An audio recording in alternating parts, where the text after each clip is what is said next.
Katrina, thank you so much for your time. What were you hoping to get out of the inquest process? I was hoping to get some accountability for the people that did what they did to come forward and admit that they did wrongdoing, admit that they were willfully blind towards Rozalia, and just be honest. Just be honest. I mean, Rozalia was a sick little girl that no one bothered to take care of that evening. And I'm not just talking that evening, I'm talking about a whole process of, I'm talking about 60 hours, because firstly we did take her to CAMS, which is in the hospital grounds. So me presuming that they would send us straight to emergency that night, but they just sent us home. The doctor sent us home with letting us know she had a virus.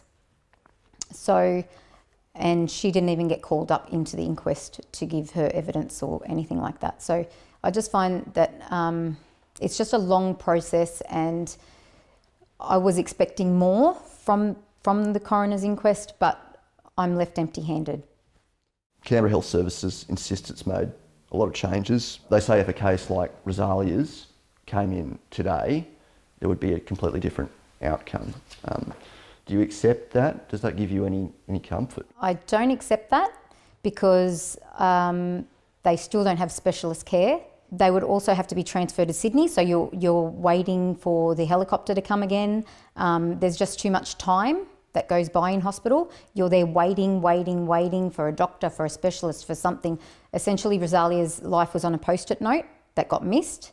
Why are we writing test results on post-it notes? And I feel that Canberra Hospital haven't made those changes, and they haven't caught up yet to make those changes. So I don't feel like they're telling the truth in that retrospect either. Do you feel that the inquest's focus was too narrow?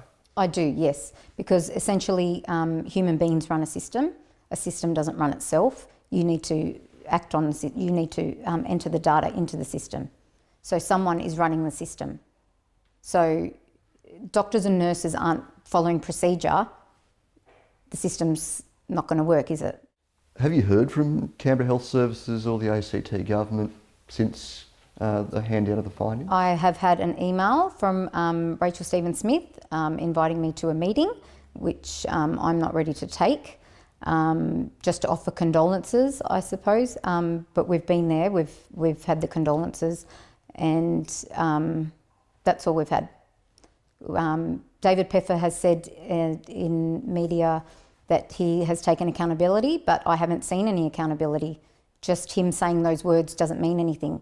One of the things that you have said you do want to see is a Royal Commission into health.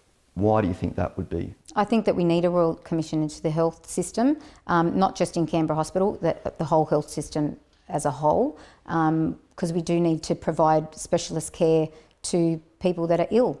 I took Rozalia to two GPs before taking her to the hospital, so I'm not sure why that wasn't looked at as a whole rather than just the hospital as well. I'm Rozalia. How do you move forward from this? Can you move forward from this as a family? Rozalia meant so much to not only me, she meant so much to everybody. It's very hard to move forward from this. You just can't.